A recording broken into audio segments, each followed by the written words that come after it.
Hi,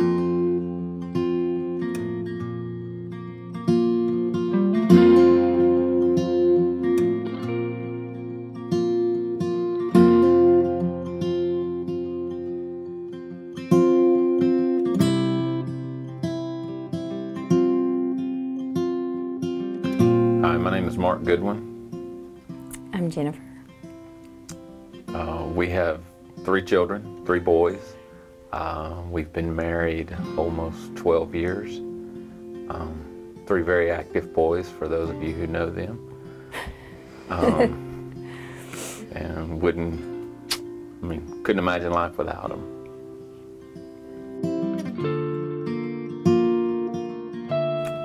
We actually met at church. Kind of cheesy. I was a greeter at the door, and that's where I met her.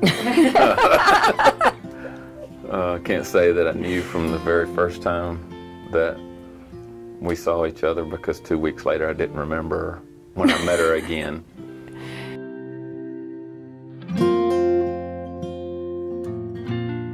I was a real estate appraiser for 14 years. I remember when Jennifer and I first met, she asked me, she didn't really know what a real estate appraiser was, and she said, like, do you imagine yourself doing this forever? And I said, without a doubt, forever. I loved it. About 6 years in, I left the guy I was working with and went and started a company for a local lender. It was a great thing at first because it gave Jennifer the opportunity to go home to be with our kids as Joshua, our second child, was born. So it was good there. God provided in the income, but then it got a little crazy and turned into some pretty wild hours. No family time. But I was kind of stubborn and thought, well, this is what I've got to do to provide, so I'm going to do it. So I did that for 8 years. And it did start out really well, and then it went to about 80, 90 hours a week. And he would come home around 10 or 11 at night, and then work again at home and leave at 4 in the morning. So we didn't really see each other, and our kids never saw him, and that kind of started creating a lot of problems. Yeah, I remember, I don't remember what year it was, but Joey was probably 4. For some wild reason, I came home one weeknight at like 7 or 7:30, and he was in the middle of the living room playing, and I'll never forget. He looked at Jennifer real quick, and then he looked back at me, and he said, "Mama, Daddy's home." And it just, that kind of floored me. And that got me to thinking, then that, this really isn't worth this, to miss all this time. But yeah, I guess I was still stubborn and thought I was the only source for us to make it, was my income. So I kind of buried that and kept going.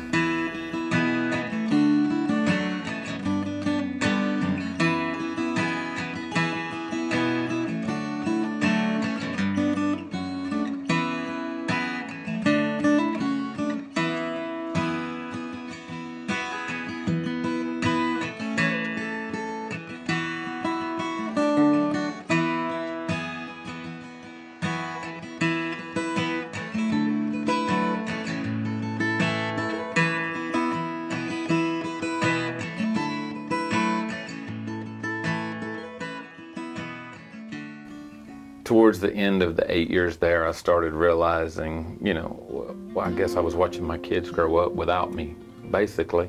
I still did things with them, but you can ask them. I was no fun to be around, really. I was tired, I was grumpy, and they paid for it, and Jennifer paid for it. It was really hard. It was lonely.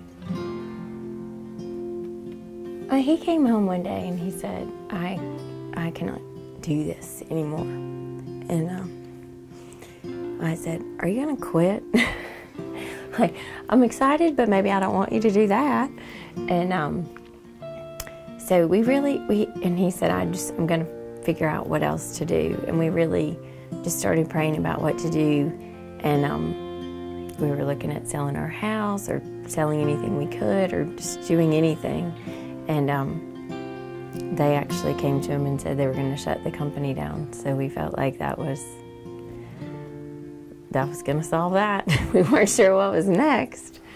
But and then we got, of course, relieved because it ended, but really nervous about what was going to be next.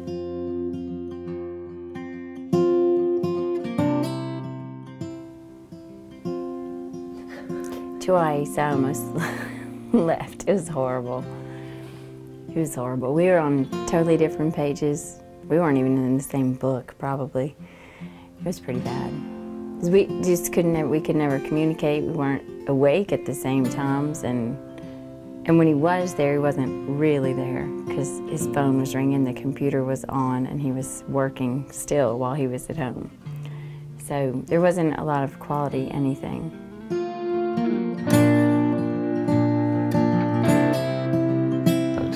They closed my company on a Friday, and I went to work on Monday. It was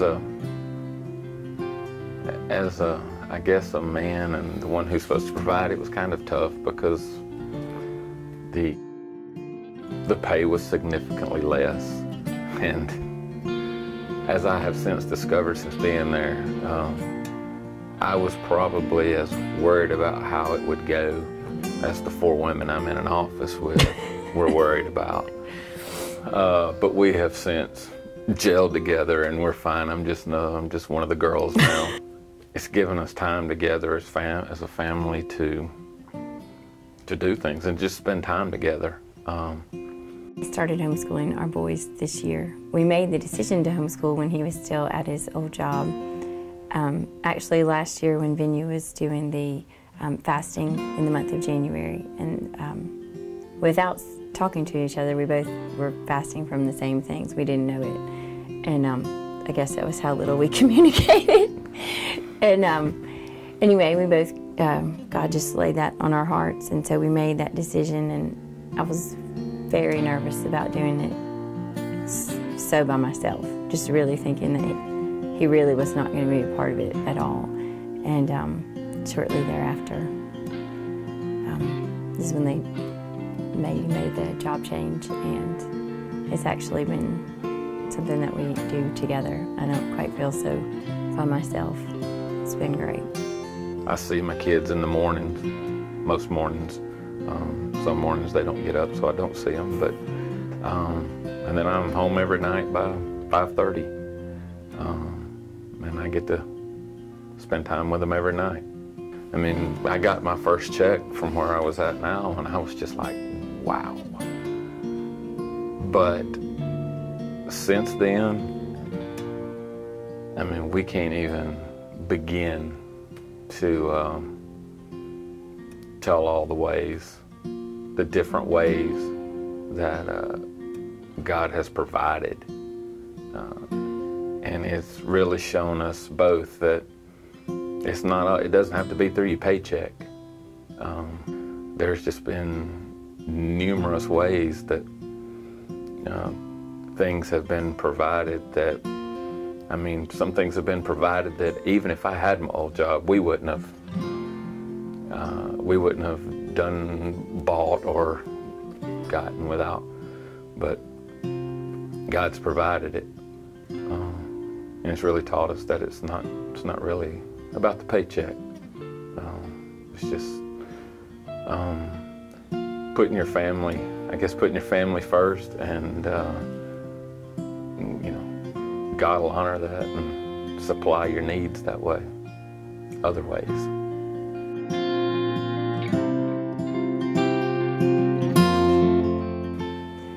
That was a big point we can talk about with our sons, because having sons, they're going to grow up, they'll be heads of households one day, and or we hope, and we don't want them to follow that same path that, well, I have to support my family. Yes, you do, but you're not actually the source. God is the source, and if you will just seek Him and what He has for you to do, He will honor that. And if you try to shoulder that alone, it really can rip your family apart. And so I think it's been a good talking point with them, and two of them are old enough, they remember exactly what it was like, and they will tell you very quickly they don't want to go back to the way it was. Yeah, Jennifer came home the other night and said they had was last night actually coming home from small group, and she said her and the boys were talking, the two oldest ones, and they were talking about my old job, and they were like, we don't want him to go back to that. Simply, nothing that I'm doing great, simply the fact that they get to see me, which I don't really understand. But and I mean, Joshua, he said, so Daddy doesn't make the same money? And Jennifer said, no. He said, well, I don't care, at least he's home, and I get to see him. That was really great. That was last night.